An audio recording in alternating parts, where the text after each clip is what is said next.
Good morning. Good morning. Good morning from Montreal. And this morning,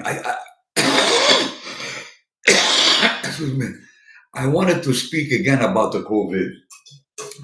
I mean, sort of we're thinking in a way that we've stepped out of the COVID. We've stepped out of the pandemic. I'm not really sure in a sense if we've really stepped out of the COVID pandemic. I mean, in terms of regulations, I mean, we'll have to see what comes up in the future.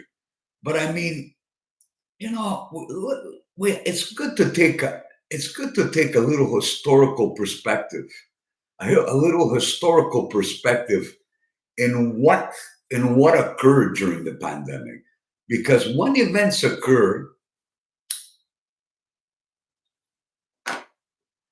it is good, I believe, to sit back and try to analyze the situation. And we look at the pandemic.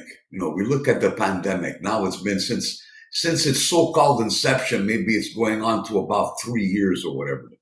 The pandemic, and you know, a lot of economic hard, a lot of hardship, a lot of hardship was created for the world population,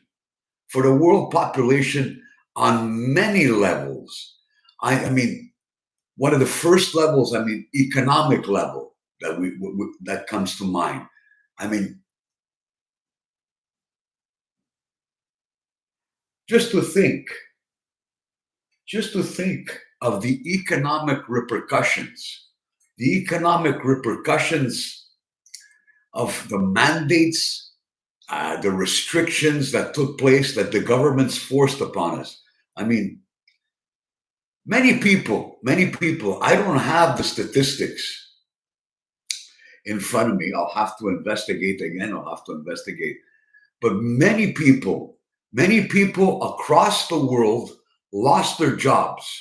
And I would not be surprised if the figures would be into the millions for people who lost their jobs because of the so-called pandemic measures, lockdowns. And, you know, and when a person loses a job, I don't need to tell you, that really creates a lot of economic, not only economic hardship, psychological hardship and psychological stress it creates, because a lot of people have families. So it's not only one individual who is being impacted by the loss of a job. If he has a family, he's impacting also his family members, and it rises. The number of people that are affected rises exponentially in that way. So, and countless businesses were closed too, in the hundreds of thousands, who knows, across the world. But I would just throw out a figure, in the hundreds of thousands of businesses, small businesses that were closed. And many of them, remember this, many of these small businesses that were closed did not return.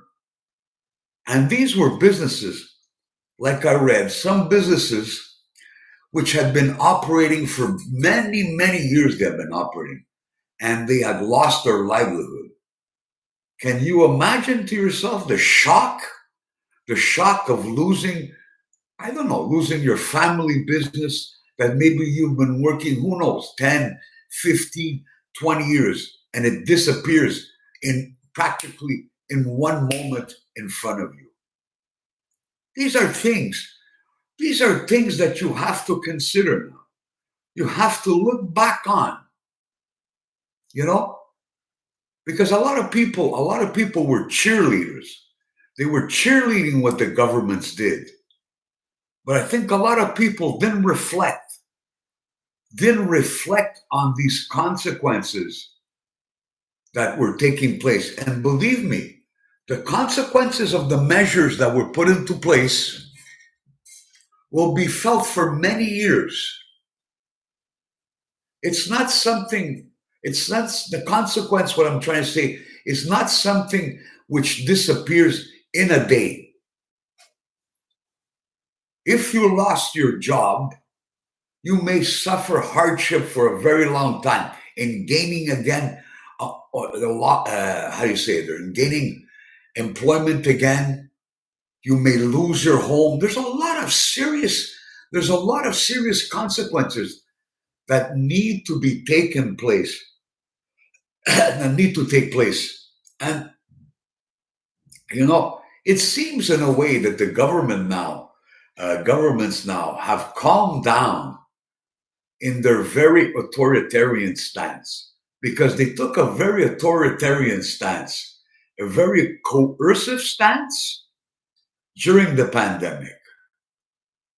I mean, I see it. I see it honestly as they treated everyone as little children, saying to people, if you don't behave the way we want you, we're going to punish you.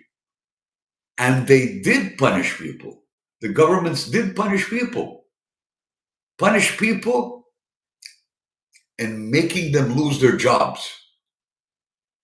So, like I say, I want you to reflect or whatever in that way. I mean, my fear was that we were going to get into a phase of continual vaccination, continual forced vaccination. This seems to have calmed down, and I hope it has calmed down or whatever. But I mean, what have we really seen? What have we really seen? And this is a very important point I'm going to point out to you and become aware of it. What we've seen is the vaccine, it appears, was not an effective measure to prevent the COVID virus touching people. It was not effective. As we saw in the last few months, a lot of people who have been doubly jabbed, triply jabbed, and in some cases quadruply jabbed, had gotten the virus. So we see the ineffectiveness of the vaccine. Our governments relied totally on the vaccine, only on the vaccine as a measure of containing the virus. They did not explore any other measures to contain the virus. And again, what does it come down to? It comes down to the monetary aspect, the profit aspect. I don't need to tell you the billions of dollars of profits that Pfizer and the other pharmaceutical companies have made.